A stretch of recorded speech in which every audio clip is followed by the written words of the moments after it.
प्रिय जनसेवक माननीय प्रधानमंत्री श्री नरेंद्र मोदी जी, सरहृदय स्वागत करते हैं माननीय प्रधानमंत्री महोदय का आज इस मंच पर। साथ ही में स्वागत करते हैं माननीय मुख्यमंत्री महोदय श्री भूपेंद्र पटेल जी का। स्वागत करते हैं माननीय सांसद नवसारी एवं प्रदेश अध्यक्ष श्री CR पाटिल जी का। मंच पर उपस्थित सभी महानुभावों का भी सरहृदय स्वागत है।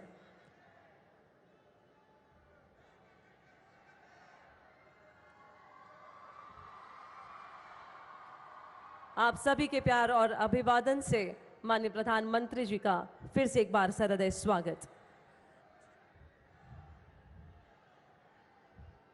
सर्वे भवन्तु सुखिना, सर्वे सन्तु निरामयाः। સૌ સુખી થાઓ અને સૌ નિરોગી રહો તેવી શુભકામના માનનીય પ્રધાનમંત્રીજીની પરિકલ્પનાઓથી ચરિતાર્થ કરતો આજનો આ અવસર છે। ત્યારે ફરી એકવાર ભવ્ય સ્વાગત માનનીય પ્રધાનમંત્રીશ્રીનું। આપ સૌનો પ્રેમ અને અભિવાદન અહીં સાંપડી રહ્યો છે। ત્યારે સર્વપ્રથમ હું વિનંતી કરીશ ગુજરાત રાજ્યના માનનીય મુખ્યમંત્રી શ્રી ભૂપેન્દ્રભાઈ પટેલ સાથે માન્ય શ્રી CR પાટિલ MP तथा प्रदेश अध्यक्ष श्री तेवो संयुक्त रूपे स्वागत करशे माननीय प्रधानमंत्री श्रीनु। विशिष्ट रूपे अद्भुत मोमेंटो अर्पण करीने आपणे सौ पण ताळीओना गर्जन साथे जोडाईशुं माननीय प्रधानमंत्री श्रीना स्वागत अभिवादनमां। धन्यवाद। अने हवे मंत्रीगण, सांसदश्रीओ अने धारासभ्यश्रीओ सामूहिक रीते स्वागत करशे, जेमां श्री ऋषिकेशभाई पटेल, श्री प्रदीपभाई परमार, श्री जगदीशभाई विश्वकर्मा, श्रीमती निमिषाबेन सुथार, श्री नरहरी अमीन MP श्री किरीटभाई सोलंकी, श्री हसमुखभाई पटेल, श्री कौशिकभाई पटेल, श्री प्रदीप सिंह जाडेजा, श्री राकेशभाई शाह, श्री वल्लभभाई काकड़िया, किशोरभाई चौहान, सुरेशभाई पटेल, अरविंदभाई पटेल, जगदीशभाई पटेल, बलरामभाई तलवारी तथा बाबूभाई पटेल। विशिष्ट रूपे स्वागत अभिवादन मंत्रीगण, सांसदश्रीओ, धारासभ्यश्रीओ द्वारा। अने हवे ऐतिहासिक शहर अमदावादना मेयर श्री तथा अमदावाद म्युनिसिपल कोर्पोरेशननी टीम स्वागत करशे माननीय प्रधानमंत्री श्रीनु, जेमां मेयर किरीटभाई परमार, गीताबेन पटेल, हितेशभाई बारोट, भास्करभाई भट्ट तथा अरुण सिंह राजपूत। खूब खूब स्वागत अने अभिवादन। सर्वजन हिताय सर्वजन सुखायना सिद्धांतों साथे गुजरातना छेवाड़ाना मानवीना दरेक प्रश्नोनी चिंता करी सर्वे माटे सर्वाधिक एवा आपणा लोकलाडीला माननीय मुख्यमंत्री श्री भूपेन्द्रभाई पटेल ने ताळीओना गर्जन साथे आमंत्रित करीए तेओना उद्बोधन माटे।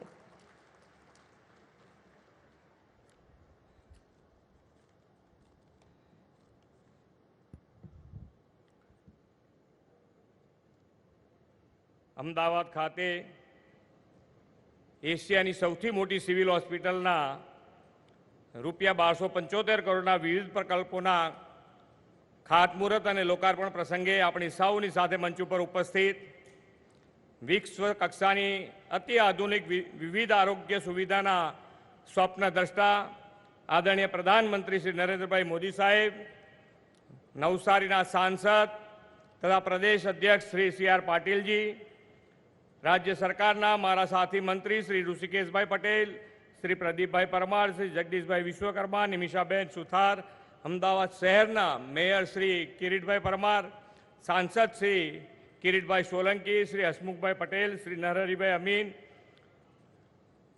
पूर्व मंत्री तथा धारासभ्य श्री प्रदीप सिंह जाडेजा, श्री कौशिकभाई पटेल, श्री वल्लभभाई काकड़िया, सौ साथी धारासभ्यश्रीओ, मंचस्थ सौ महानुभाव, आप सौनु आ प्रसंगे मेट्रो सिटी में हार्दिक स्वागत करूँ छूं। आजे गुजरातनी जनता जनार्दननी आरोग्य सुरक्षा सुखाकारी माटेना 1295 करोड़ रूपियाना विविध प्रकल्पों, सुविधाओं और विकास कामों वडाप्रधान श्री नरेंद्रभाई मोदी आपवाना छे। आदरणीय श्री नरेंद्रभाई मोदी एवा लोकनेता छे के जे लोकोनी नाड़ पारखीने तेमनी जोईती सुविधाओं आपवाना समयबद्ध आयोजन करे छे। आजे आपणे जे मेडिसिटीनुं आधुनिक स्वरूप जोई रह्या छीए ते आदरणीय नरेंद्रभाईना विजनने आभारी छे। पहेलाना शासको आ होस्पिटलने मात्र सारवार सुविधा केन्द्र तरीके जोता अने मशीनो मूक्या एटले वात पती गई एवो अभिगम धरावता हता। आदरणीय नरेंद्रभाईए सारवार सुविधाओमां मानवीय अभिगम अपनाव्यो।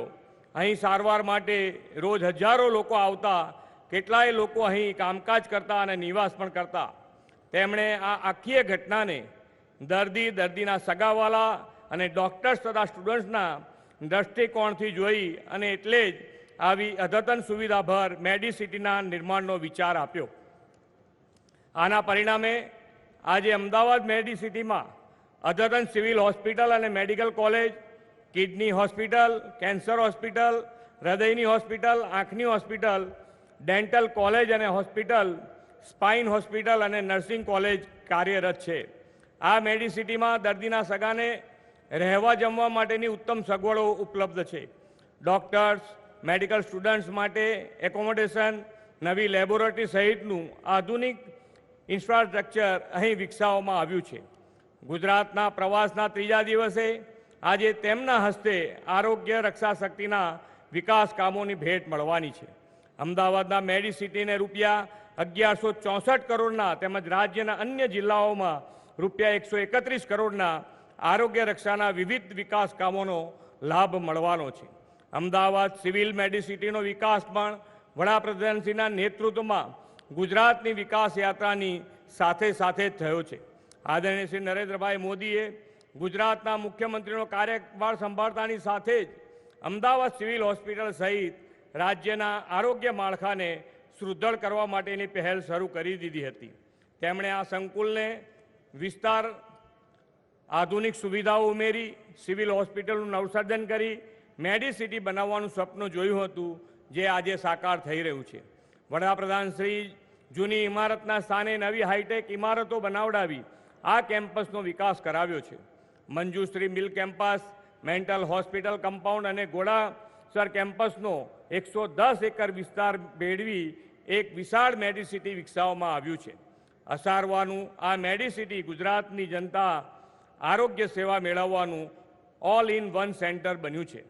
શહેરી, ગ્રામીણ, ગરીબ, વંચિત તમામ વર્ગના લોકોની આરોગ્ય સુરક્ષા માટે સરકાર પ્રતિબદ્ધ છે. વડાપ્રધાનશ્રીના નેતૃત્વમાં ગુજરાત ડબલ એન્જિન સરકારના લાભ મેળવી દરેક ક્ષેત્રે વિકાસ પામતું ગયું છે. કોરોના કાળમાં દેશ અને દુનિયાભરની નાની મોટી હોસ્પિટલોએ ઓક્સિજન પ્લાન્ટ લગાવવાના શરૂ કર્યા હતા. વડાપ્રધાનશ્રીના નેતૃત્વમાં આપણે રાજ્યની સમગ્ર આરોગ્ય પ્રણાલીને કોવિડ મહામારી સામે લડવાના કામે લગાડી હતી. તેમાં આ મેડિસિટી સિવિલ હોસ્પિટલનું સવિશેષ યોગદાન હતું. વડાપ્રધાનશ્રીના નેતૃત્વમાં દેશમાં કોરોના વિરોધી સ્વદેશી રસીનું નિર્માણ થયું અને વિશ્વનું સૌથી મોટું રસીકરણ અભિયાન પણ પાર પાડવામાં આવ્યું. મને કહેતા ગર્વ થાય છે કે કોરોના વિરોધી રસીકરણના દરેક તબક્કે ગુજરાત અગ્રેસર રહ્યું છે. દર્દીઓને નિઃશુલ્ક સારવાર માટે જે કામ ગુજરાતમાં થયું છે તેવું બીજે ક્યાંય નહીં થયું હોય. 2012માં આદરણીય વડાપ્રધાનશ્રીના નેતૃત્વમાં રાજ્યમાં મા યોજના શરૂ કરવામાં આવી અને 2014માં આ યોજના મા વાત્સલ્ય યોજના તરીકે મધ્યમ વર્ગના પરિવાર સુધી વિસ્તારવામાં આવી. હવે આ યોજનાને વડાપ્રધાનશ્રીએ દેશને આપેલી દુનિયાની સૌથી મોટી હેલ્થ ઇન્સ્યોરન્સ સ્કીમ પ્રધાન જન આરોગ્ય આયુષ્યમાન ભારત યોજના સાથે જોડી છે. ભારત સરકાર અને ગુજરાત સરકાર એમ ડબલ એન્જિન સરકારને પરિણામે ગુજરાતની 3000 જેટલી હોસ્પિટલોમાં 2700 જેટલી આરોગ્ય સેવાઓ દર્દીઓને કેશલેસ મળી રહી છે. લાખો ગરીબો અને જરૂરિયાતમંદ દર્દીઓને PMJY મા યોજના દ્વારા રૂપિયા 5 લાખ સુધીની સારવાર નિઃશુલ્ક મળે છે. સરકારે રાજ્યમાં મોતિયા અંધત્વ મુક્ત મહાઅભિયાન દ્વારા છેલ્લા 6 મહિનામાં જ 4.5 લાખ મોતિયાના ઓપરેશન કરી રેકોર્ડ સર્જ્યો છે. આરોગ્ય સુરક્ષાની કોઈ પણ પહેલ હોય, ગુજરાતે હંમેશા આદરણીય વડાપ્રધાન શ્રી નરેન્દ્રભાઈના માર્ગદર્શનમાં લીડ રોલ પ્લે કર્યો છે. રાજ્યની સ્વાસ્થ્ય પ્રણાલીને વધુ સુદૃઢ કરવા સરકારે શ્રેષ્ઠ ગુજરાત નામે પંચવર્ષીય પ્રોજેક્ટ માટે વર્લ્ડ બેંક સાથે MOU કર્યા છે.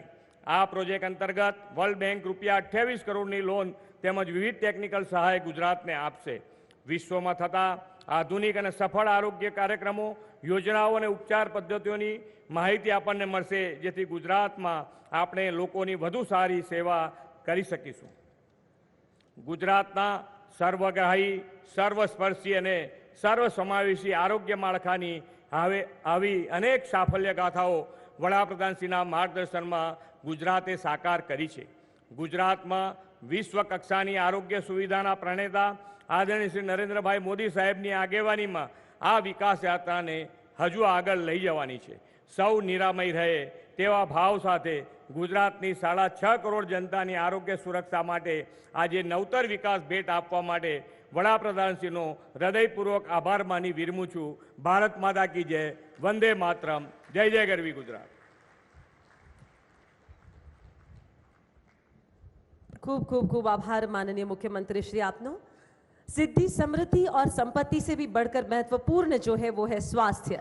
इसी सनातन सच को समझते हुए गुजरात सरकार ने जन जन के स्वास्थ्य एवं आरोग्य सुखाकारी के क्षेत्र को बेहतरीन सुविधाओं से सज्ज करने का सफलतम आगाज किया है, जिसके चलते राज्य में one Gujarat one dialysis chemo program जैसी कई अनिवार्य सुविधाएं 1295 करोड़ के खर्च से तैयार की गई है, जिसका भूमि पूजन एवं लोकार्पण करवाने के लिए सहृदय निवेदन करते हैं इन परिकल्पनाओं के प्रेरक माननीय प्रधानमंत्री श्री नरेंद्र मोदी जी से.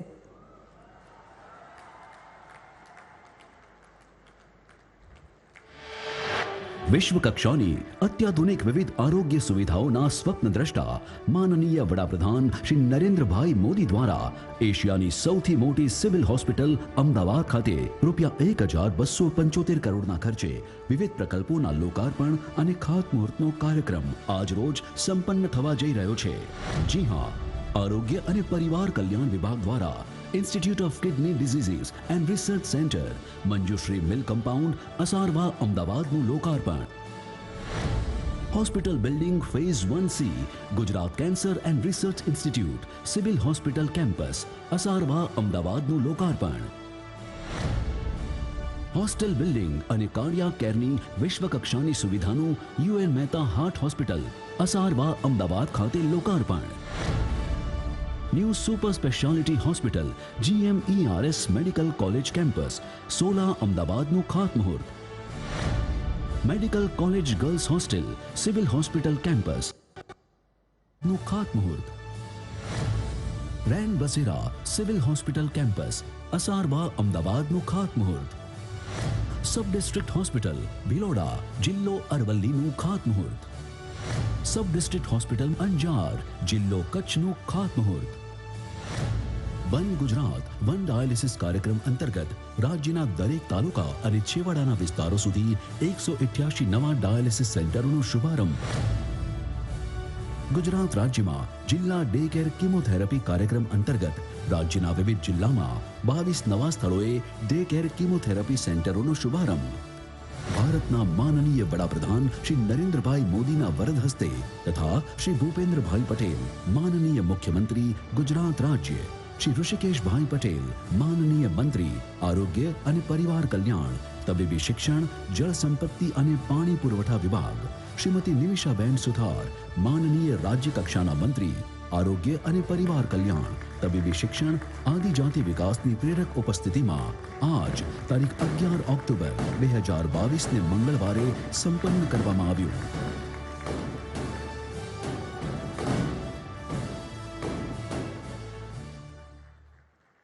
सर्वे भवन्तु सुखिनः, सर्वे सन्तु निरामया, सर्वे भद्राणि पश्यन्तु, मा कश्चिद दुख भाग भवेत. अर्थात सौ सुखी रहे, सौ स्वस्थ રહે, સૌનું ભલું થાવ, કોઈને પણ દુખ ના રહે. આ જ વિઝન સાથે ગુજરાતના તત્કાલીન મુખ્યમંત્રી અને આપણા વડાપ્રધાન શ્રી નરેન્દ્રભાઈ મોદીએ એક સપનું જોયું. વૈશ્વિક કક્ષાની આરોગ્ય સુવિધાઓથી સજ્જ હેલ્થ કેર પરિસરનું. એમના વિઝનને સાકાર કરવા રાજ્ય સરકારે સિવિલ હોસ્પિટલ પરિસરમાં અનેકવિધ આરોગ્ય માટેના પ્રકલ્પોનું આયોજન કર્યું અને શરૂ થઈ અમદાવાદના અસારવામાં આવેલી સિવિલ હોસ્પિટલ પરિસરથી અત્યાધુનિક મેડી સિટી બનવાની સફર.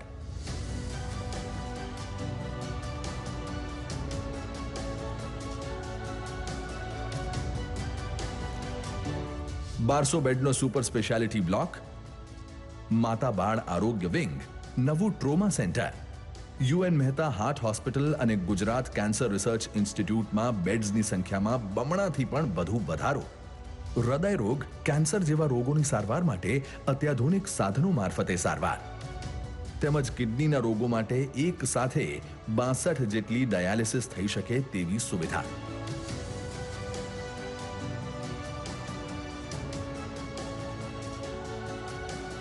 દરરોજ ઓપીડીમાં 8,000 થી વધારે લોકોની સારવાર અને રોજની 350 થી પણ વધારે સર્જરી થાય છે.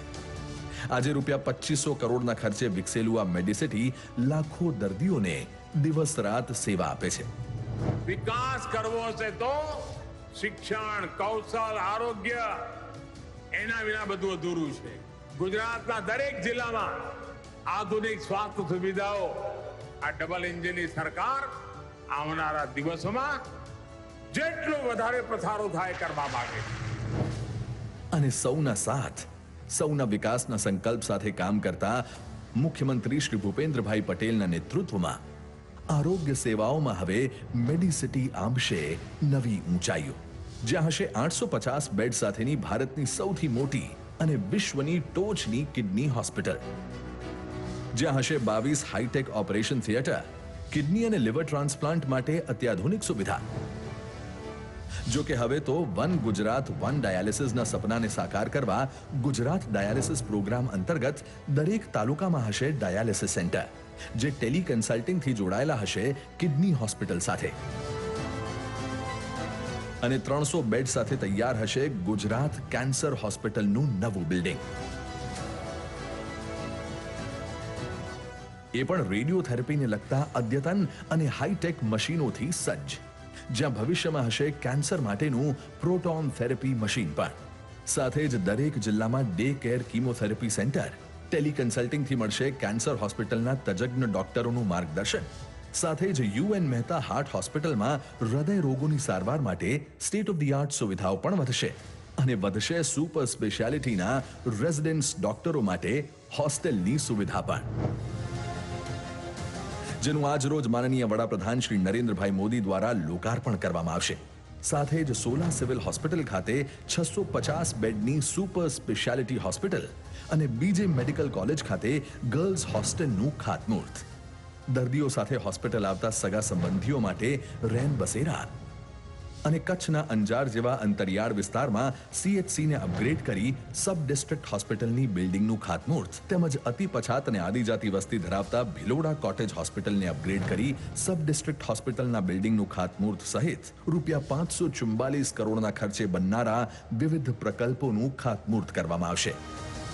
ગુજરાતમાં વધતી આરોગ્ય સુવિધાઓ અને સ્વસ્થ નાગરિકો પ્રમાણ છે ડબલ એન્જિન સાથે ચાલતી વિશ્વાસથી વિકાસની યાત્રાની સાફલ્ય ગાથાનું. જય જય ગરવી ગુજરાત.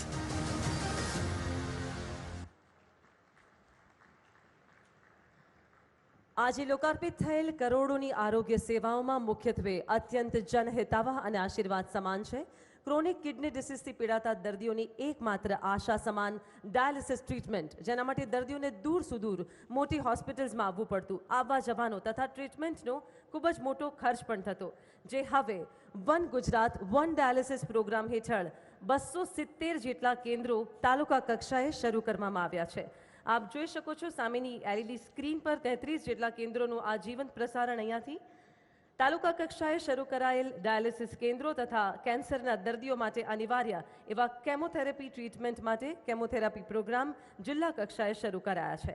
જે દર્દીઓને આ સેવા મળી છે તેવા દર્દીઓ સાથે માનનીય પ્રધાનમંત્રી શ્રી ડિજિટલી સીધો સંવાદ કરશે. માનનીય, જેમાં સર્વપ્રથમ છે મોરવા હડફના ભીમસિંહભાઈ બારિયા, જેઓએ ડાયાલિસિસ કરાવ્યું છે અને પંચમહાલના તેઓ વતની છે. ભીમસિંહભાઈ. ભીમસિંહભાઈ નમસ્તે. નમસ્કાર સાહેબ. ભીમસિંહભાઈ ક્યારથી મુસીબતમાં ફસાણા? સર, 1 વર્ષથી ફસાયો છું. 1 વર્ષ થઈ ગયો. આ 1 વર્ષ. મૂળ ક્યાંના છો ભીમસિંહભાઈ? મોરવા હડપ ગામનો જ વતની છું. અને સર, પહેલા ડાયાલિસિસ માટે ક્યાં જતા હતા? ત્યાં પહેલા ગોધરા જતો હતો સર. ક્યાં જતા હતા? ગોધરા. ગોધરા જતા હતા. ગોધરા અહીંયા મોરવાથી 35 કિલોમીટર આગળ દૂર છે સર. હા. અને પછી કેટલી તકલીફ પડતી? સવારથી નીકળવું પડતું હતું?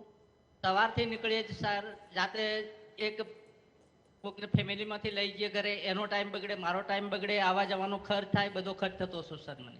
અને નોકરી ધંધો એ દાડે બંધ કરવો પડતો હશે? બંધ કરી દેવો પડે સર. એમ. અને હવે આના કારણે રાહત થઈ છે? હવે આ ઘર આંગણે છે એટલે રાહત છે સર મને. અને સમય પર થાય છે ડાયાલિસિસ?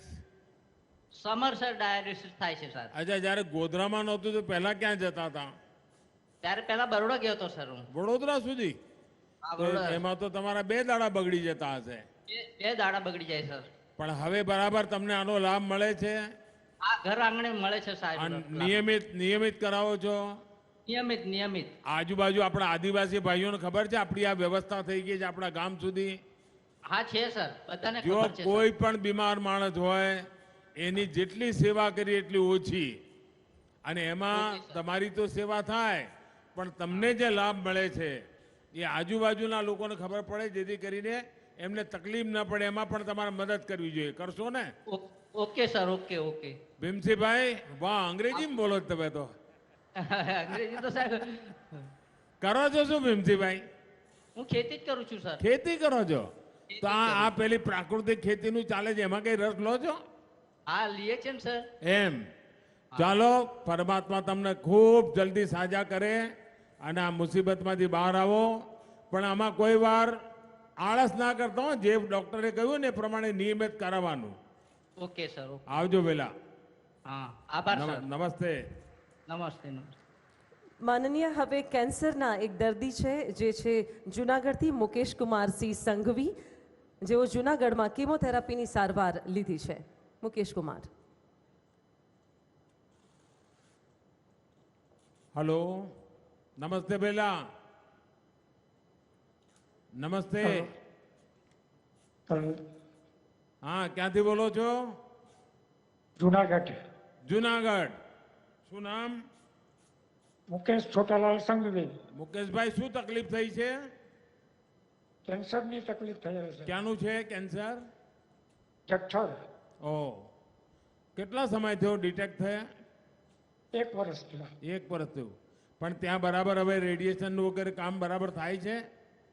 આ થાય છે. પહેલા શું કરતા હતા? ક્યાં જતા હતા? પેલા રાજકોટ ગયા. એમ. તમારી સાથે ડોક્ટર પણ બેઠા લાગે છે. હાજી. જરા ડોક્ટર કહો તો શું છે, સુવિધા કેવી છે, કેવી વ્યવસ્થા છે? સર, એમને પહેલા 100 કિલોમીટર દૂર રાજકોટ સુધી જવું પડતું, બહુ તકલીફ પડતી હતી.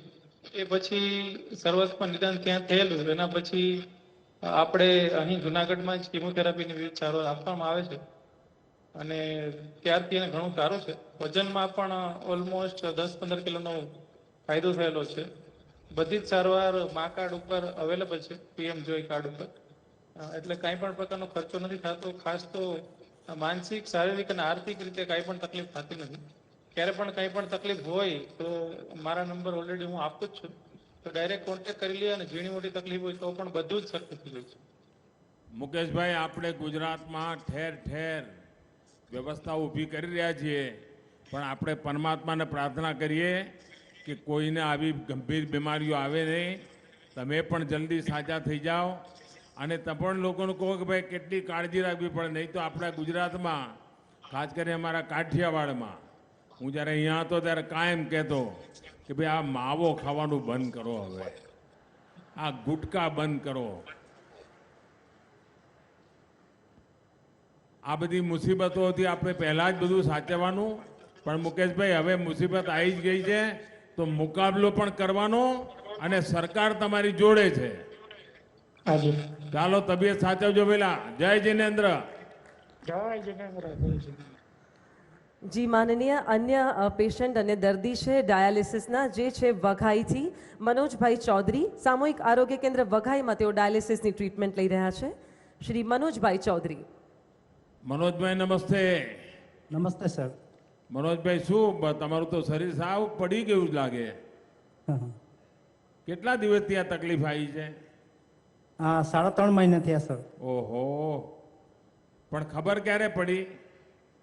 તે પહેલા જ ખબર પડેલી. અત્યારે શું કરો છો મનોજભાઈ? મેં ગ્રાફિક્સનું કામ કરું છું. અચ્છા. અને હવે ત્યાં પહેલા શરૂઆતથી ત્યાં સારવાર મળી જાય છે આપણા કેન્દ્ર પર, કે પહેલા બહાર જવું પડતું હતું? ના, પહેલા આહવા કરાવતો હતો. પહેલા આવવા જવું પડતું હતું? હા, આહવા. અને હવે બધી વ્યવસ્થા આપણે ત્યાં મળી ગઈ છે? હા, મળી ગઈ છે. તો પહેલા તો આખા કુટુંબને તકલીફ પડતી હશે, સવારથી બધું જવાનું ને આવવા જવાનું, પછી નંબર ક્યારે લાગે ને પછી રાત્રે મોડા આવો ને બધી બહુ તકલીફ પડી હશે પહેલા. હા. તમારા હાથે પણ કઈ પાટો બાંધેલો છે? હા ફિસ્યુલાનું ઓપરેશન કરેલું છે. અરે ભાઈ બીજી મુસીબત આવી ગઈ. હા જુઓ ભાઈ, આપણે તો જેટલું શરીર સાચવતા કોરોનામાંથી બધું દુનિયા માંડ કરીને જો બહાર આવી રહી છે અને નવું કંઈ આવે નહીં એની કાળજી રાખવી પડે ને. થોડી આપણે આરોગ્યના લગતા જેટલા બાબતો હોય ને ડોક્ટરો કે એ બધું જરા સાચવવું. બાળકો શું કરે છે પેલા? ના મારા લગ્ન નથી થયા સર. પણ શું કરે છે? અચ્છા, તમે પરણ્યા જ નથી હા નથી. એમ તો પણ છે ને, એટલે આવું બધું શું કરવા આટલું બધું કષ્ટ ઉઠાવ્યું પેલા? તો સેવા કોણ કરે છે પેલા? મારી માં છે. અચ્છા, બાની સેવા લો છો. પણ બાની સેવા આપણે કરવાની જોઈએ ને, જલ્દી હાજા થઈ જાઓ પેલા. હા અને બાને મારા પ્રણામ કહેજો કે તમારી આટલી બધી સેવા કરે છે. તમે ભાગ્યશાળી છો કે તમને આવી માં મળી છે કે જે આટલી બધી કાળજી લે છે આપની. ચાલો મનોજભાઈ, તબિયત સાચવજો પેલા. હા સર. આવજો. ધન્યવાદ. નમસ્તે. નમસ્તે સર. धन्यवाद, खूब खूब आभार माननीय आपनो. जन की संवेदना, सराहना, सेवा भाव, समर्पण एवं सारा जीवन है केवल ही केवल राष्ट्र को समर्पित, जिनके अमूल्य संकल्पनाओं से सवरे हैं राज्य एवं राष्ट्र के करोड़ों लोगों के जीवन. वे हैं इस गुर्जर धरा के सच्चे सपूत, भारत माता के हैं सच्चे सेवक, हमारे यशस्वी प्रधानमंत्री माननीय नरेंद्र मोदी जी. आइए तालियों के गर्जन के साथ उन्हें आमंत्रित करते हैं उनके शुभाशीष के लिए.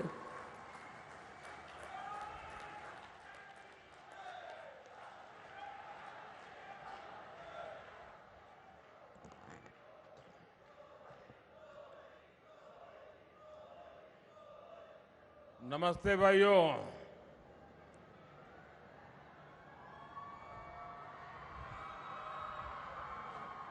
આપણું તો સિવિલ હોસ્પિટલ એક જાણે નાનકડું ગામ હોય એવું છે.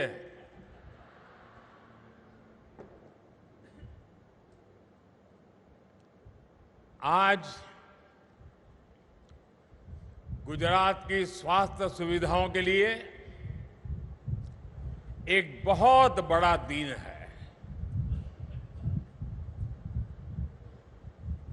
मैं भूपेंद्र भाई को, मंत्री परिषद के सभी साथियों को, मंच पर बैठे हुए सभी सांसदों को, विधायकों को, कॉरपोरेशन के सभी महानुभावों को इस महत्वपूर्ण कार्य को आगे बढ़ाने के लिए और तेज गति से आगे बढ़ाने के लिए बहुत बहुत शुभकामनाएं और धन्यवाद करता हूं. दुनिया की सबसे एडवांस मेडिकल टेक्नोलॉजी, बेहतर से बेहतर सुविधाएं और मेडिकल इंफ्रास्ट्रक्चर अब अपने अहमदाबाद और गुजरात में और ज्यादा उपलब्ध होंगे और इस समाज के सामान्य मानवी को उपयोग होंगे. जो प्राइवेट अस्पताल में नहीं जा सकते हैं, ऐसे हर किसी के लिए ये सरकारी अस्पताल, सरकारी टीम 24 घंटे सेवा के लिए तैयार रहेगी. भाई बहनों, 3-3.5 वर्ष पहले मुझे यहां इस परिसर में आकर के 1200 बेड की सुविधा के साथ मैटरनल और चाइल्ड हेल्थ और सुपर स्पेशलिटी सर्विस की शुरुआत का सौभाग्य मिला था. आज इतने कम समय में ही मेडिसिटी कैंपस भी इतने भव्य स्वरूप में हमारे सामने तैयार हो चुका है. साथ ही इंस्टीट्यूट ऑफ किडनी डिसीज और UN Mehta institute of cardiology, इसकी क्षमता और सेवकों का भी विस्तार हो रहा है. गुजरात कैंसर रिसर्च इंस्टीट्यूट की नई बिल्डिंग के साथ अपग्रेडेड बोन मैरो ट्रांसप्लांट जैसी सुविधाएं भी शुरू हो रही है. ये देश का पहला सरकारी अस्पताल होगा जहां साइबर नाइफ साइबर नाइफ जैसी आधुनिक तकनीक उपलब्ध होगी। जब विकास की गति गुजरात जैसी तेज होती है तो काम और उपलब्धियों की इतनी ज्यादा होती है कि उन्हें कई बार गिनाना भी कठिन हो जाता है। हमेशा की तरह ऐसा बहुत कुछ है जो देश में पहली बार गुजरात कर रहा है। मैं आप सभी को और सभी गुजरात वासियों को इन उपलब्धियों के लिए बधाई देता हूं। विशेष रूप से मैं मुख्यमंत्री भूपेंद्र भाई पटेल और उनकी सरकार की भूरी भूरी प्रशंसा करता हूं, जिन्होंने इतनी मेहनत से इन योजनाओं को सफल बनाया। आज स्वास्थ्य से जुड़े इस कार्यक्रम में मैं गुजरात की एक बड़ी यात्रा के बारे में बात करना चाहता हूं। ये यात्रा है तरह तरह की बीमारियों से स्वस्थ होने की। अब आप सोचेंगे अस्पताल में कार्यक्रम है, मोदी तरह तरह की बीमारियां क्या कह रहा है। मैं बताता हूं मैं कौन कौन सी तरह तरह की बीमारियां, मैं डॉक्टर नहीं हूं लेकिन मुझे ठीक करनी पड़ती थी। 20-25 साल पहले गुजरात की व्यवस्थाओं को बहुत सारी बीमारियों ने जकड़ा हुआ था। एक बीमारी थी स्वास्थ्य क्षेत्र में पिछड़ापन, दूसरी बीमारी थी शिक्षा में कुव्यवस्था, तीसरी बीमारी थी बिजली का अभाव, चौथी बीमारी थी पानी की किल्लत, पांचवी बीमारी थी हर तरफ फैला हुआ कुशासन, छठी बीमारी थी खराब कानून और व्यवस्था। और इन सारी बीमारियों की जड़ में सबसे बड़ी बीमारी थी वोट बैंक का पॉलिटिक्स, वोट बैंक की राजनीति। जो बड़े बुजुर्ग यहां मौजूद हैं, गुजरात की जो पुरानी पीढ़ी के लोग हैं, उनको ये सारी बातें अच्छी तरह याद है। यही हालत थे 20-25 साल पहले के गुजरात के। अच्छी शिक्षा के लिए युवाओं को बाहर जाना पड़ता था, अच्छे इलाज के लिए लोगों को भटकना पड़ता था, लोगों को बिजली के लिए इंतजार करना पड़ता था, भ्रष्टाचार और खस्ता हाल कानून व्यवस्था से तो हर दिन जूझना पड़ता था। लेकिन आज गुजरात उन सारी बीमारियों को पीछे छोड़कर आज सबसे आगे चल रहा है। और इसलिए जैसे नागरिकों को बीमारी से मुक्त करना, वैसे राज्य को भी अनेकों बीमारियों से मुक्त करने का ये मुक्त यज्ञ हम चला रहे हैं और हम मुक्त करने का हर कोशिश प्रयास करते रहते हैं। आज जब बात होती है हाईटेक हॉस्पिटल की, तो गुजरात का नाम सबसे ऊपर रहता है। जब मैं यहां मुख्यमंत्री था, मैं सिविल अस्पताल भी कई बार आता था और मैं देख रहा था मध्य प्रदेश के कुछ इलाके, राजस्थान के कुछ इलाके बहुत बड़ी मात्रा में उपचार के लिए सिविल अस्पताल आना पसंद करते थे। साथियों, अगर शिक्षा संस्थानों की बात, एक से बढ़कर एक यूनिवर्सिटी बात हो, तो आज गुजरात का कोई मुकाबला नहीं है। गुजरात में पानी की स्थिति, बिजली की स्थिति, कानून व्यवस्था की स्थिति अब सब सुधर चुका है। आज सबका साथ, सबका विकास, सबका विश्वास और सबका प्रयास वाली सरकार लगातार गुजरात की सेवा के लिए काम कर रही है। साथियों, आज अहमदाबाद में इस हाईटेक मेडिसिटी और स्वास्थ्य से जुड़ी दूसरी सेवाओं ने गुजरात की पहचान को एक नई ऊंचाई दी है। ये केवल एक सेवा संस्थान ही नहीं है, साथ ही एक गुजरात के लोगों की क्षमता का प्रतीक भी है। मेडिसिटी में गुजरात के लोगों को अच्छा स्वास्थ्य भी मिलेगा और ये गर्व भी होगा कि विश्व की टॉप मेडिकल फैसिलिटीज अब हमारे अपने राज्य में लगातार बढ़ रही है। मेडिकल टूरिज्म के क्षेत्र में गुजरात का जो अपार सामर्थ्य है, उसमें भी अब और वृद्धि होगी। साथियों, हम सभी अक्सर सुनते हैं कि स्वस्थ शरीर के लिए स्वस्थ मन जरूरी होता है। ये बात सरकारों पर भी लागू होती है। अगर सरकारों का मन स्वस्थ नहीं होता, नीयत साफ नहीं होती, उनके मन में जनता जनार्दन के लिए संवेदना नहीं होती, तो राज्य का स्वास्थ्य ढांचा भी कमजोर हो जाता है। गुजरात के लोगों ने 20-22 साल पहले तक ये पीड़ा बहुत झेली है और पीड़ा से मुक्ति के लिए हमारे डॉक्टर साथी, आमतौर पर आप किसी भी डॉक्टर को मिलने जाएंगे, ज्यादातर डॉक्टर 3 सलाह तो जरूर देंगे, 3 अलग अलग ऑल्टरनेट बताएंगे। पहले कहते हैं भाई दवा से ठीक हो जाएगा, फिर उनको लगता है ये दवा वाला तो स्टेज चला गया है, तो उनको मजबूरन कहना पड़ता है भाई सर्जरी के बिना कोई चारा नहीं है।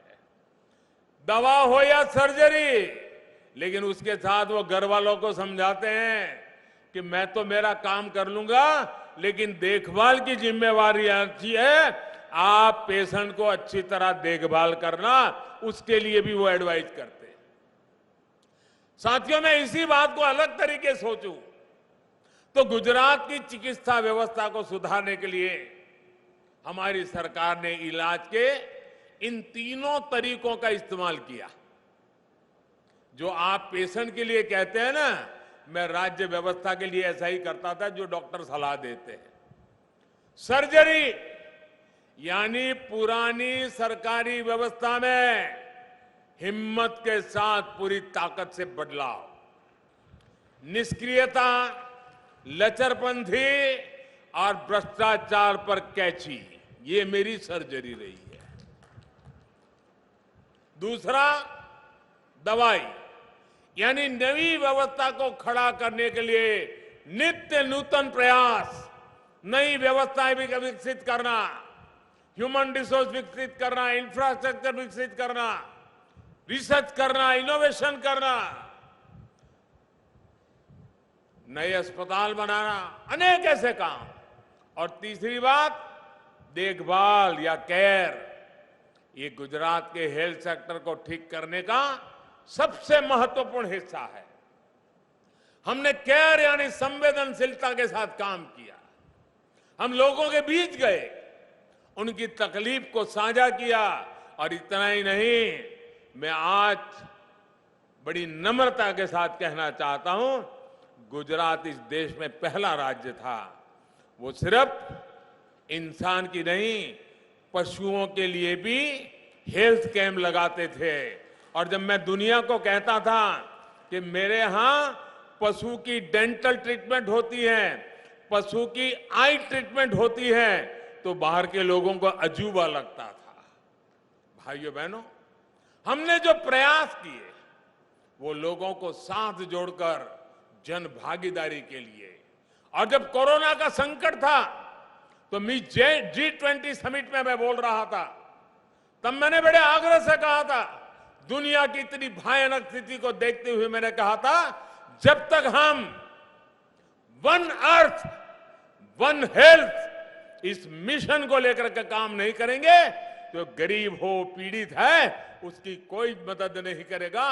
और दुनिया में हमने देखा है, कुछ देश ऐसे हैं जहां 4-4, 5-5 वैक्सीन के डोज हो गए कोरोना में, और दूसरी तरफ कुछ देश ऐसे हैं जहां गरीब को एक भी वैक्सीन नसीब नहीं हुआ।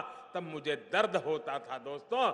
तब भारत को वो ताकत लेकर के निकले, हमने दुनिया में वैक्सीन पहुंचाने का प्रयास किया ताकि दुनिया में कोई मरना नहीं चाहिए भाइयों।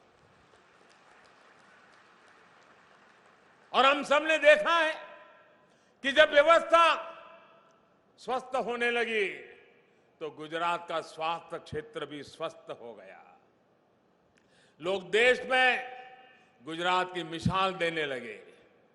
साथियों, प्रयास जब पूरे मन से होलिस्टिक अप्रोच के साथ किए जाते हैं तो उनके परिणाम भी उतने ही बहुआयामी होते हैं। यही गुजरात की सफलता का मंत्र है। आज गुजरात में अस्पताल भी है, डॉक्टर्स भी हैं, और युवाओं के लिए डॉक्टर बनने का सपना पूरा करने का अवसर भी है।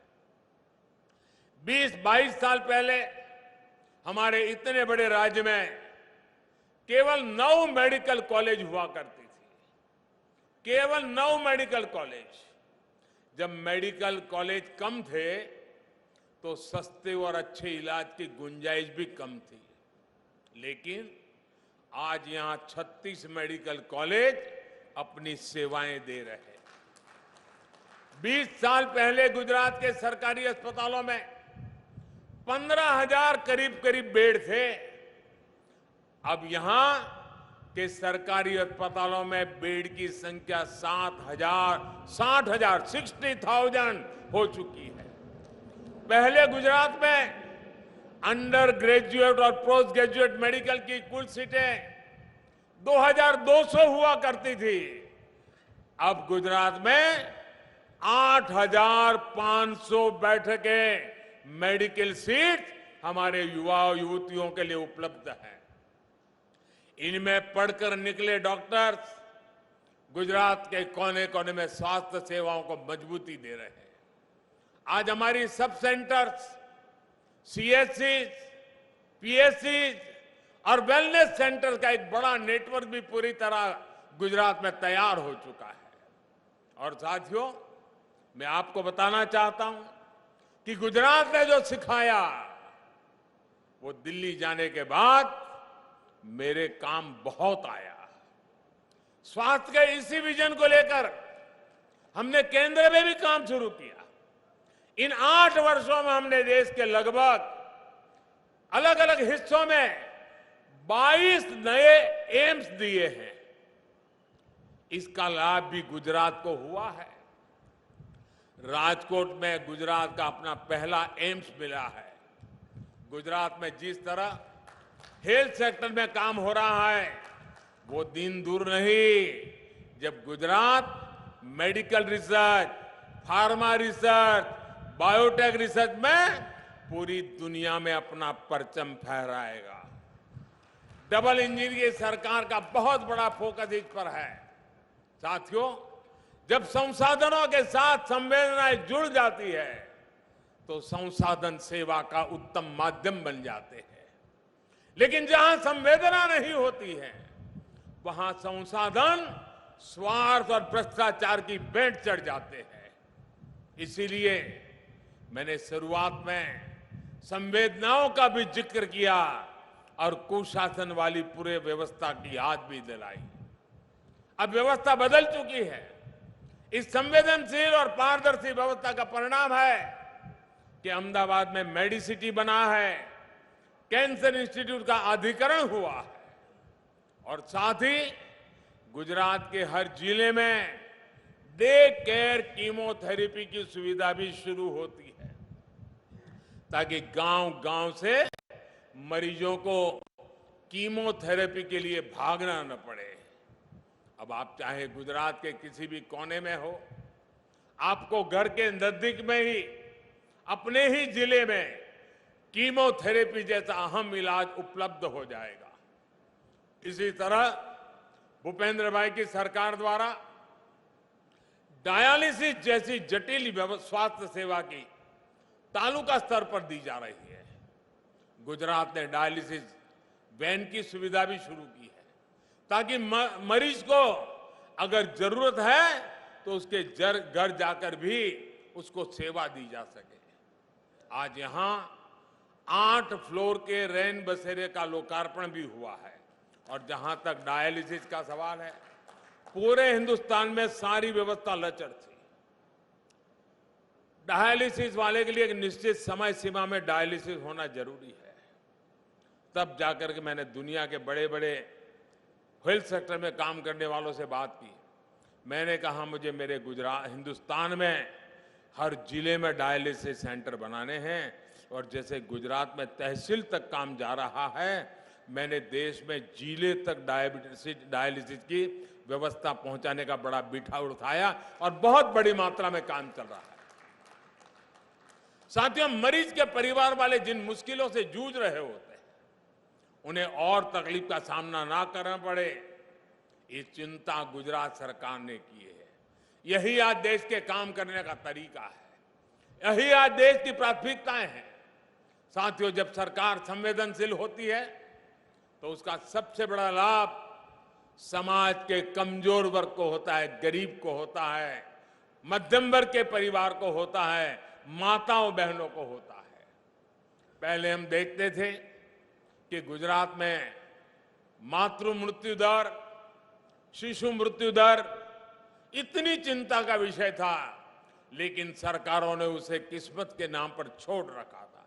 हमने तय किया कि हमारी माता बहनों के जीवन का प्रश्न है, इसका ठिकरा किसी के किस्मत पर नहीं फोड़ने दिया जाएगा।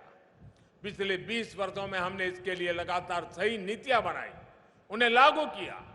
आज गुजरात में माता मृत्यु दर और शिशु मृत्यु दर में बहुत कमी आई है।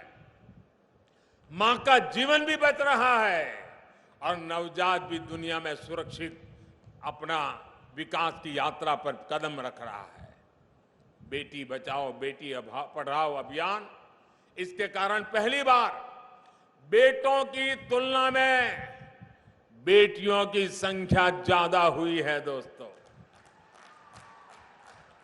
इन सफलताओं के पीछे गुजरात सरकार की चिरंजीवी और खिलखिलाहट जैसी योजनाओं की मेहनत लगी है।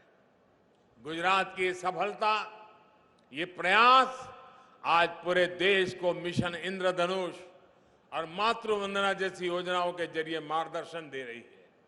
साथियों, आज देश में हर गरीब के मुफ्त इलाज के लिए आयुष्मान भारत जैसी योजनाएं उपलब्ध है।